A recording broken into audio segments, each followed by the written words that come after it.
ओम शांति।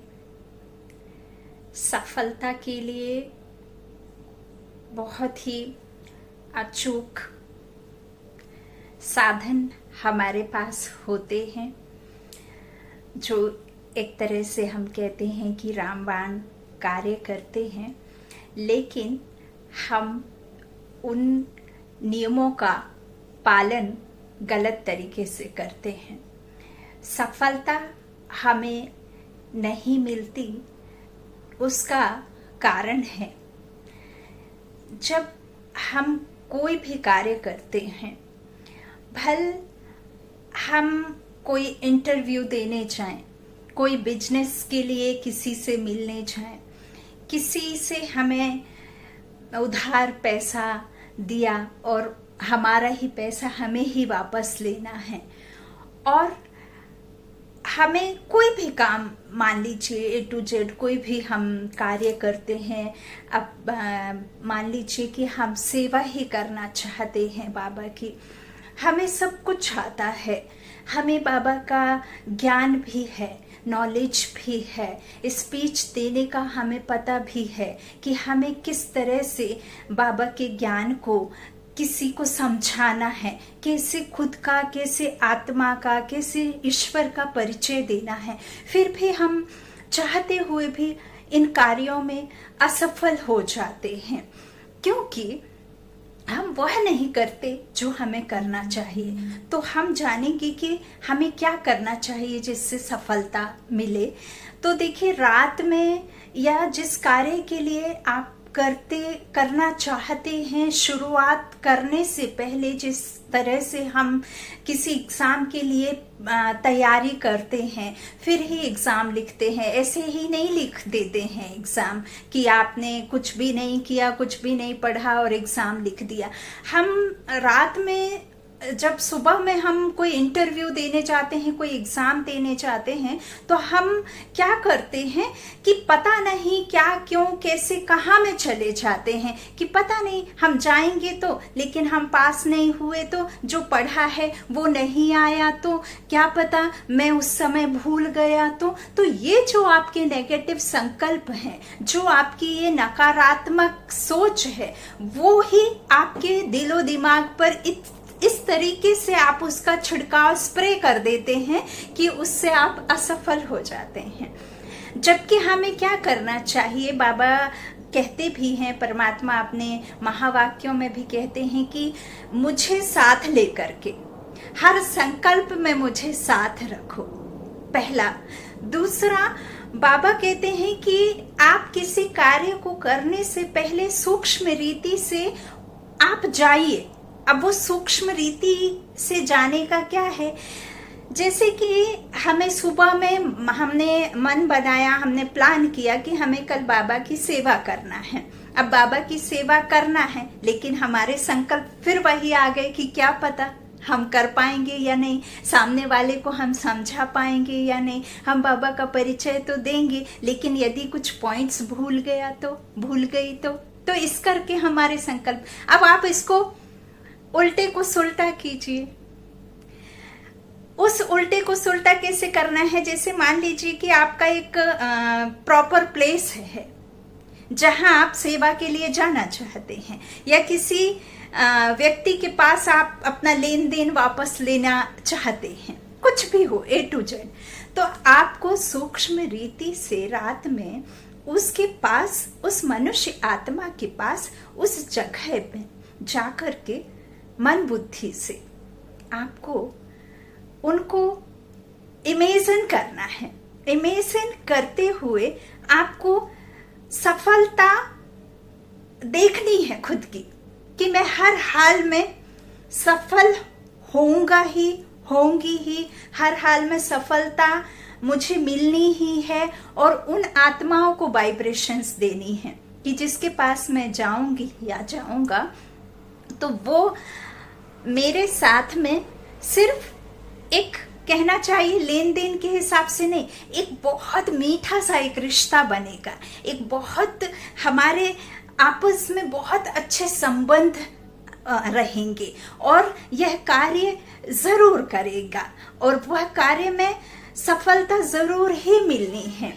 बाबा की सेवा करूंगा या करूंगी तो बाबा की सेवा में मुझे हर हाल में सफलता मिली ही है, क्योंकि स्वयं ईश्वर मेरे साथ में कंबाइंड होकर मेरी यह सेवा का मुझे हिस्सेदार बना रहे हैं। बाबा ने पैगंबर बच्चे कहा है, बाबा ने हमें मैसेंजर बच्चे कहा है, रूहानी सेना कहा है। तो रूहानी सेना का मतलब होता ही है आपके अंतर मन में जो संकल्प चलते हैं वो कभी भी नकारात्मक नहीं चलने चाहिए। आपके संकल्प जो हैं पॉजिटिव संकल्प का मतलब होता ही है आप असफलता को रिंचक मात्र भी अपने मन बुद्धि में हावी ना होने दे। मैं सफल हूं, सफल रहूंगी और सफल होता ही आया हूं और होती ही रहूंगी, होता ही रहूंगा।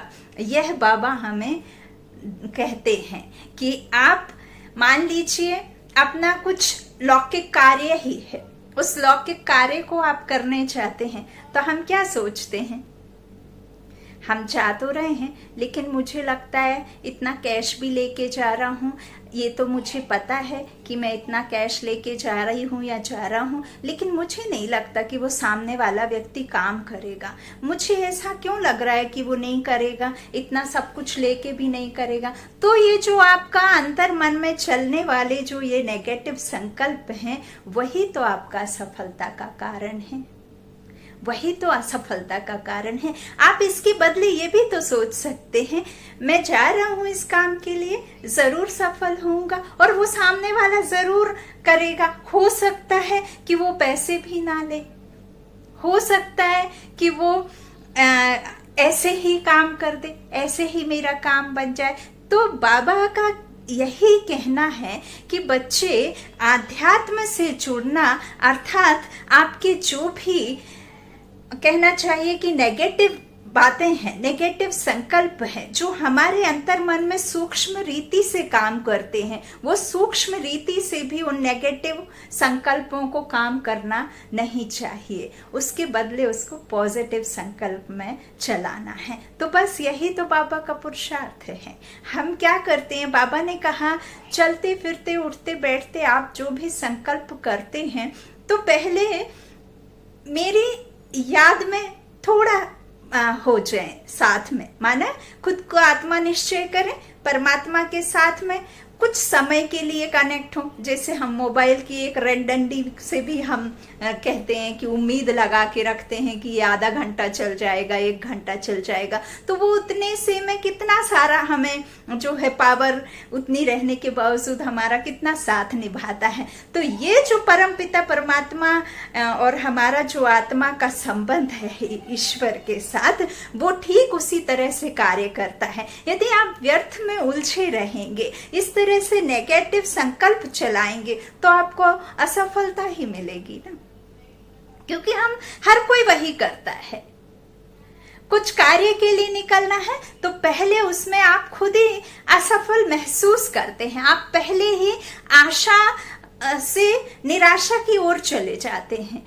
वो उसका एक कारण भी है, क्योंकि आज का जो समय है चारों तरफ इस तरह की एनर्जी ही है, ऐसी ही एनर्जी फैली हुई है जिसकी वजह से आप ना चाहते हुए भी आप चाहते हैं कि हम अच्छा करें, अच्छा सोचें, अच्छे सत्कर्म की ओर बढ़ें, सत्कर्म ही करें। लेकिन जो हमारे आसपास का माहौल है वो माहौल इतना दूषित है कि आपकी श्रेष्ठता को भी, आपके श्रेष्ठ संकल्पों को भी वो निम्न स्तर पर लाकर खड़ा कर देता है। क्योंकि ये जो वायुमंडल होता है ना, शुद्ध अशुद्ध दूषित वायुमंडल, वो हमारे ऊपर जरूर इफेक्ट डालता है। ये रियलिटी है, विचारों से संकल्प। और देखिए आपने एक एग्जाम्पल देती हूँ, ये मल्टी टॉपिक जैसा हो रहे हैं। तो जैसे आपके घर में 4 मनुष्य आत्माएं हैं और वो चारों मनुष्य आत्माओं में एक एक विशेषता है। एक ऐसी मनुष्य आत्मा है जो आपके घर में आएगी तो अशांति फैल जाती है, कितना भी अच्छा खुशनुमा माहौल होगा लेकिन पता नहीं क्यों उनके आते ही कुछ ना कुछ घर में ऐसा हो जाता है। ये है, बहुत सारी आत्माओं के साथ में ऐसा होता है कि वो आते ही हलचल मचा देते हैं, कुछ बातों से, कुछ टेंशन से, कुछ उनके मन में जो संकल्प चलते हैं उनकी वजह से। और उसके अपोजिट भी कोई होगा जिसके आते ही कहना चाहिए कि एकदम आपको हिम्मत आ जाती है कि अब तो ये आ गए, कितनी भी बड़ी समस्या होगी लेकिन घर में वो समस्या सुलझ जाएगी। क्यों? क्योंकि ये आत्मा, मनुष्य आत्मा, ये सदस्य घर का आ गया है, अब डरने की बात नहीं है। ऐसा भी होता है। फिर एक और ऐसे होते हैं जो कहना चाहिए कि इतना शांत माहौल कर देते हैं, इतना शांति छा जाती है, ऐसा लगता है मानो घर में उसके आते ही पूरा पीसफुल से भर गया है। कई डर की वजह से पीसफुल हो जाते हैं कि डर है, अब ये आ गए हैं, अब ये मुझे डांटेंगे, डपटेंगे, ये मुझे ऐसा कहेंगे, वैसा कहेंगे, वो पिछली बात को निकाल करके कुछ ना कुछ मुझे कहेंगे, तो उस बात से शांति हो जाती है। वो डर का भाव अंदर में आपके उनके प्रति रिस्पेक्ट भी नहीं है, कुछ भी नहीं है, लेकिन आपके अंदर में एक डर है कि ये मुझे डांटेंगे। तो ऐसे भी होते। तो देखिए, हर तरीके के होते हैं। अब आपको कैसा बनना है कि आपको अंदर से डराने वाला बनना है, आपको अशांति फैलाने वाला बनना है, आपको हिम्मत देने वाला बनना है, आपको किसी की असफलता को देख करके उसको हिम्मत बढ़ाकर उसको सफल बनाने का है, आपको सुख शांति में सामने वाली आत्मा का जो अशांति है, जो दुखी है, उसे आपको सुखी बनाना है। आप किस तरह का संकल्प रखते हैं, ये तो हमारे ही ऊपर डिपेंड है कि हम कैसे सामने वाली आत्मा के लिए कैसे सोचते हैं, कैसे विचार लाते हैं। तो आज का समय ऐसा है। लेकिन देखिए, जो अभी कोरोना से पहले ही हम जो फेसबुक यूज करते थे, सिर्फ कुछ एक फ्रेंड्स होते थे, फैमिली मेंबर्स होते थे, कुछ हमारे फ्रेंड सर्कल के होते थे, कुछ हमारे माता पिता को तो उस समय आता भी नहीं था, फेसबुक वगैरह हमें भी नहीं आता था। तो हम सिर्फ और सिर्फ कुछ एक कहना चाहिए कुएं के मेंढक जैसा इस्तेमाल होता था। अब देखिए, ये भी यदि देखिए हम पॉजिटिविटी कहीं ढूंढते हैं, पॉजिटिव थॉट यदि आप लाते हैं, तो इस फेसबुक में भी आप कितनी पॉजिटिविटी से भर सकते हैं खुद को, और कितना पॉजिटिव आप थॉट ला करके, कितना आप मनन चिंतन करके कितनी अच्छी अच्छी बातों को सीख सकते हैं, धारण कर सकते हैं, स्वरूप बन सकते हैं, अपने बच्चों को सिखा सकते हैं, अपने बच्चों को संस्कार में डाल सकते हैं, अपने घर के माहौल को बदल सकते हैं। कितना ना कुछ है इसमें। और ठीक इसका उल्टा भी है। ये कहना चाहिए डिवाइस कहते हैं, ये इलेक्ट्रॉनिक्स, जिसे कितनी ना जाने कितनी आत्माओं ने अपना जीवन ही बर्बाद कर लिया है। इतना बिगाड़ भी देता है और इतना संवार भी देता है।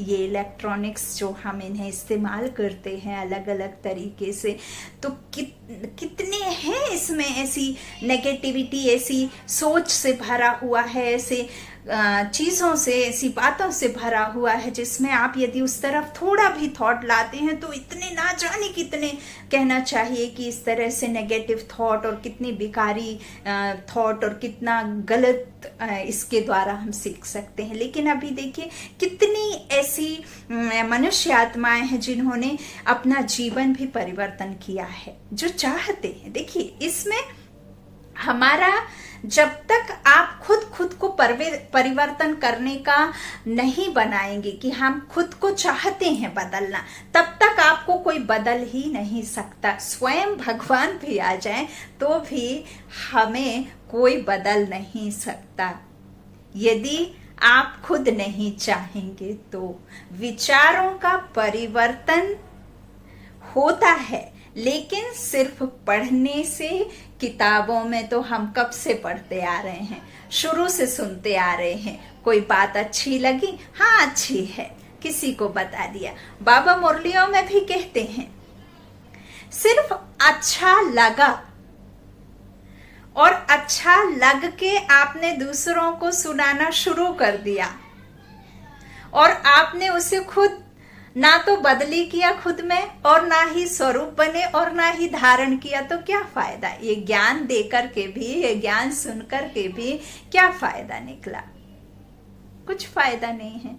यदि आपने अपना जीवन परिवर्तन करना है तो आपको खुद पहले संकल्प करना, पहले मैं, है ना? पहले तुम नहीं, पहले मैं, तभी। अब देखिए अलग अलग है। अब इतना कितना लोग, कितना मनुष्य आत्माएं कितना है जिन्होंने सचमुच अपना जीवन परिवर्तन किया। वो तो देखिए जिनका हुआ है वही इस चीज को एहसास कर सकते हैं। ऐसे मुंह से तो कोई बोलेगा तो समझ नहीं आएगा ना।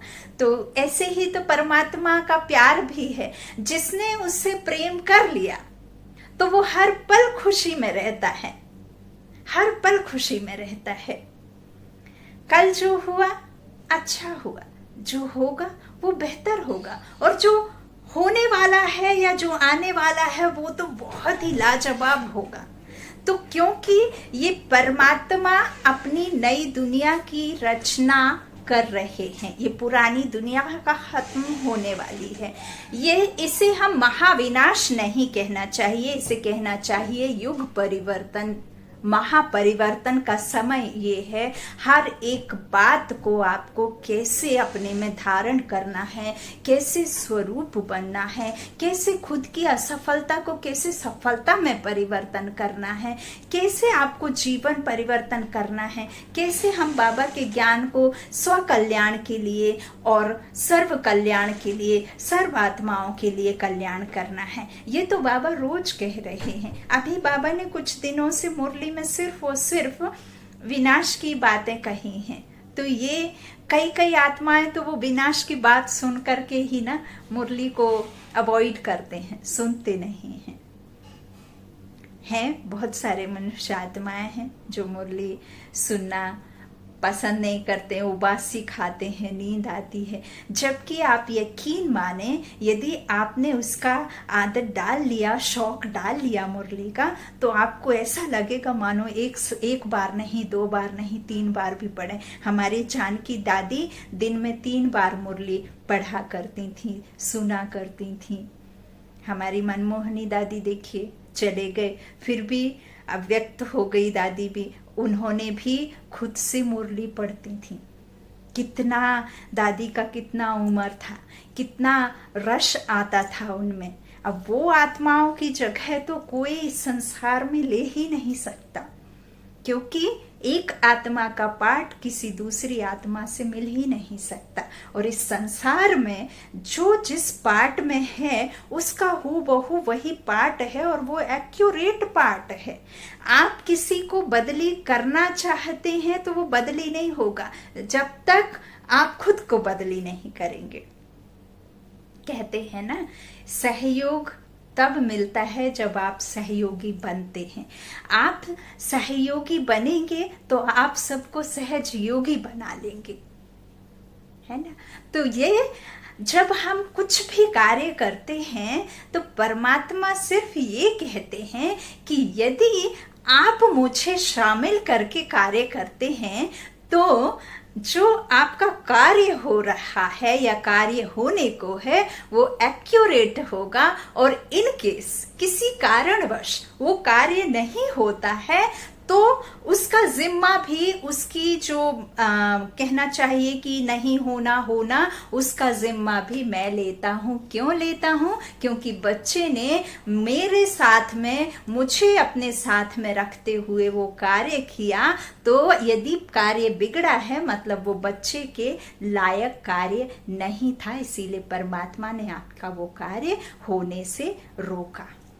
या उसके पीछे एक और कारण हो सकता है कि आपके जो जन्म जन्मांतर के कुछ हैं जो आपके साथ में चल रहे हैं, जैसे कोई एक बीमारी, जो बीमारी कभी खत्म होने का नाम ही नहीं लेती, तो वो सिर्फ एक इस जन्म का नहीं है, वो हमारे किन्हीं मनुष्य आत्माओं की बद्दुआएं भी हो सकती हैं, किन्हीं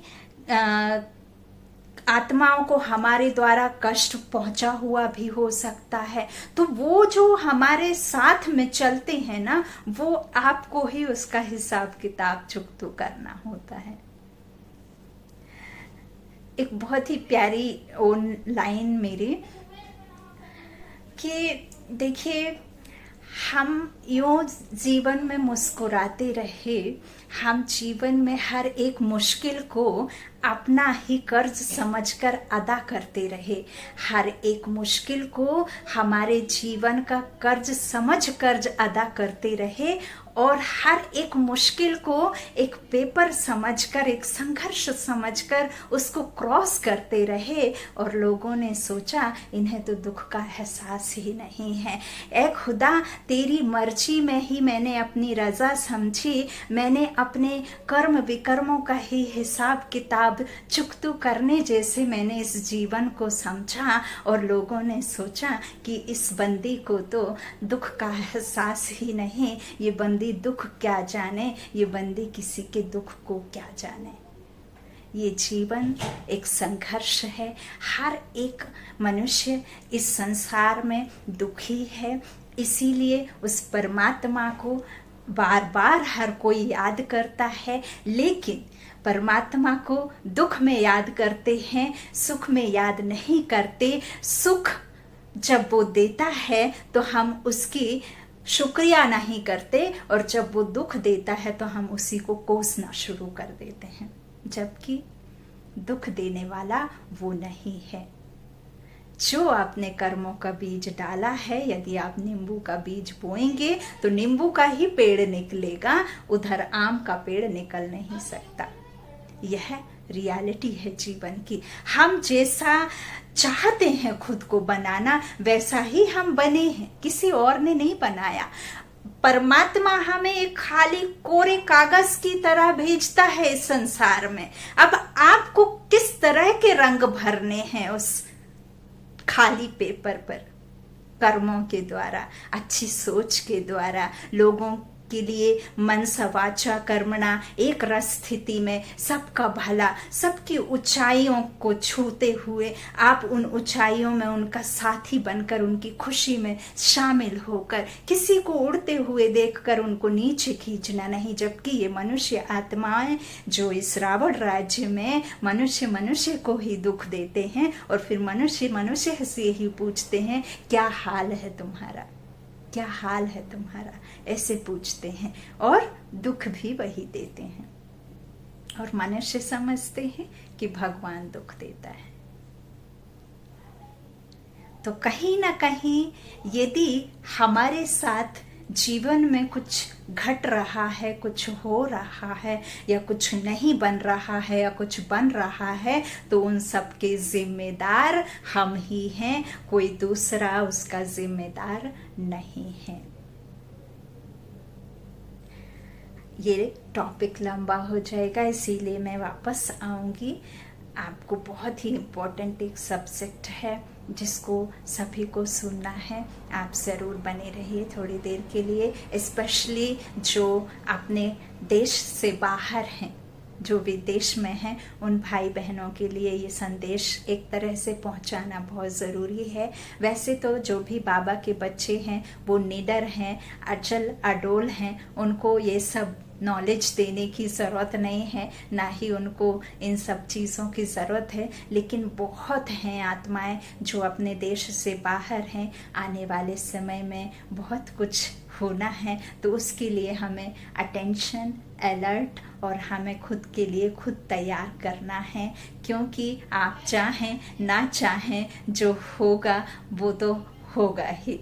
हमारे कहने ना कहने से, हमारे चाहने ना चाहने से कुछ बदली नहीं होने वाला। जो उस परमात्मा की डायरी में लिखा हुआ है वो हम नहीं जानते हैं। नहीं तो हम हर एक दिन का पढ़ लें कि हमारा आने वाला भविष्य, आने वाला कल, आने वाला समय, हमारे बच्चों का समय, हमारे घर परिवार का समय क्या है, हम सब पढ़ सकते हैं। लेकिन वो उसकी कलम से लिखा हुआ है जिसे कोई मनुष्य नहीं जानता है। इसीलिए ये सब बातें जो हैं, जैसा है उसे एक्सेप्ट करना ही आपका जीवन का सुख है। नहीं तो हर क्षण दुखी हो सकते हैं। दुखी होने में कितना समय लगता है। अभी आप कोई मोमेंट याद कर लीजिए, आप कोई दुख भरी घड़ी याद कर लीजिए तो आप दुखी हो जाएंगे। आप कुछ ऐसा मोमेंट याद कर लें अपनी लाइफ का जिसमें आपने बहुत अच्छे पल, बहुत अच्छे स्नेह भरे पल होंगे, बहुत खुशनुमा माहौल होगा, उस पल को याद कर लीजिए तो आप खुश हो गए। भले थोड़े समय के लिए खुश हुए लेकिन खुश तो हुए। और दुख शुरू हुआ, दुख को याद किया तो आपके जो बचपन से जो अभी तक की एज के दुख हैं वो सब दुख याद कर सकते हैं। तो फिर आप वो दुख हो जाएगा। सुख के पल याद करेंगे तो सुख ही सुख हो जाएगा। तो जो आप अपने मन में चलाएंगे वही होगा। इसमें तो कोई वो है ही नहीं। ये सब समझते हैं और अब तो हम ईश्वर से जुड़े हैं। परमात्मा हमें हर रोज हर बात पर अटेंशन देता है। बाबा कहते हैं अटेंशन रखो तो नो टेंशन रहोगे, अटेंशन नहीं रहेगी तो फिर टेंशन ही टेंशन है। टेंशन कभी कम नहीं होता है क्योंकि हम मनुष्य आत्माओं की इच्छाएं जो हैं बहुत ज्यादा हैं। एक भाई ने थोड़े दिन पहले किसी का क्वेश्चन था कि क्या फायदा जब आप भगवान से जुड़ते हैं तो आप जो है आपकी इच्छाएं ही मर जाती हैं, ऐसा कुछ था, उसका मीनिंग कुछ था। तो देखिए, परमात्मा आपकी इच्छाओं पर लगाम नहीं लगाता। परमात्मा हमसे कोई काम करने मना नहीं करता। बाबा रोज कहते हैं उठो, बैठो, खाओ, पियो, शरीर निर्वाह के लिए करो, अपने बच्चों की पालना करो, अपने फ्रेंड सर्किल में रहो, हंसो, हंसाओ, नाचो, गाओ, कूदो, लेकिन रियलिटी को समझो, सत्य को जानो और सत्य को जानते हुए अपने जीवन को जीना शुरू करो क्योंकि बहुत कम समय है, नहीं तो सिर्फ और सिर्फ हाय हाय ही रह जाएगी। जबकि बाबा के बच्चे वाह वाह का गीत गाएंगे। तो बाबा हमें सत्य से जो है रूबरू कराते हैं। सत्य ज्ञान देकर हमारे ही सत्य को हमको ही बताते हैं और उस सत्य को यदि आप उस डेप्थ में चले जाते हैं, उस ज्ञान को समझ लेते हैं, तो बाबा कहते हैं चाहे वो 1 रोज का बच्चा हो और चाहे 50 रोज का बच्चा हो, लेकिन उसने ज्ञान को समझ लिया तो वो खुश हो गए। और ज्ञान को नहीं समझा तो चाहे वो 1 रोज का हो और चाहे 40 वर्षों का हो, जब उसे समझा ही नहीं, उसको छोटी छोटी बातों में मूंझना ही है, उसे छोटी छोटी बातों में ईश्वर के ज्ञान में क्वेश्चन मार्क लगाना ही है, तो फिर कुत्ते की पूंछ तो कभी सीधी होती नहीं है। चाहे आप उसे जन्म भर जब से पैदा होने से उसकी लास्ट स्टेज तक आप पुंगी में रखेंगे, किसी चीज में रखेंगे, पाइप में, तो वो सीधा नहीं होना क्योंकि वो क्वेश्चन मार्क कभी सीधा नहीं होता ना। जब और ईश्वर तो हमें हर एक बात का डॉट लगा कर दे रहे हैं, हर एक क्वेश्चन मार्क को सीधा करके दे रहे हैं। आप सुनिए तो मुरली तो सुनिए, आप मुरली सुन सुन करके तो आपको सारे क्वेश्चन के आंसर मिल जाते हैं। और मुरली सिर्फ एक के लिए नहीं होती है, इस संसार में इतनी आत्माएं हैं, सबके लिए है। तो आप कभी भी मुरली सुनकर मूंझिए भी मत कि बाबा सिर्फ और सिर्फ आपके लिए कह रहे हैं। बाबा सिर्फ और सिर्फ हमारे लिए नहीं कहते, बाबा सिर्फ और सिर्फ सर्व आत्माओं के लिए कहते हैं। विश्व में इतनी आत्माएं हैं, सबके लिए कहते हैं, सिर्फ हमारे लिए बाबा नहीं कहते हैं। तो आप कभी ये सोच करके पढ़ाई छोड़िए भी मत। ये पढ़ाई छोड़नी ही नहीं है, यही एक संगम है जब परम पिता परमात्मा हम आत्माओं के साथ मेला लगाकर मिलन मनाते हैं अपने बच्चों से। ये पूरे कल्प में 5000 वर्ष में कोई भी ऐसा दिन नहीं होगा जब परम पिता परमात्मा स्वयं आकर अपने बच्चों से मिलेंगे। हम भल सतयुग में जाने वाली आत्माएं, सतयुगी आत्माएं सतयुग में जाएंगी, सुख पाएंगी, लेकिन उनको प्रालब्धि प्राप्ति होएगी, ना तो उनको सुख का एहसास, ना दुख का एहसास, ना रिश्तों का एहसास, ना भगवान का एहसास, कोई भी एहसास नहीं होगा। सिर्फ और सिर्फ संगम पर ही ये सारे महसूस करने वाले हैं। रिश्ते, नाते, सुख, दुख, परमात्मा मिलन, क्या हमारा तो ये सर्वश्रेष्ठ भाग्य हमारा ये संगम युग है। और जो ब्राह्मण आत्माएं हैं वो तो अच्छे से ही समझती होंगी कि ये परमात्मा मिलन का जो मेला है और ये जो परमात्मा सुख है, वाह वाह वाह ही निकलती है, सिर्फ वाह वाह निकलती है। और बहुत रोकती हूँ मैं अपने आप को, बहुत बाबा के प्यार में मैं इतना अपने आप को कंट्रोल करके रखती हूँ, नहीं तो अगर शुरू हो जाती हैं ये आंखें नम होना तो मैं अपने आप को रोक नहीं पाती हूँ। शायद ही कोई इस एहसास को समझे, जो बाबा से एक बार प्यार कर ले तो वो कहते हैं ना कि ये रूहानी रिश्ता रूह ही समझ सकती है, इसे कोई समझ नहीं सकता। ऐसा तेरा प्यार है बाबा, ऐसा तेरा रूहानी रिश्ता है मेरे साथ में। मैं आवाज़ लगाती हूँ, तू अदृश्य शक्ति होकर भी मेरे साथ मेरे कदम से कदम कदम के निशान मिटाकर चलती है। तू कौन है, आकर नाम तो बता, आकर तेरा एहसास तो दिखा, आकर तू साथ में खड़ा तो हो।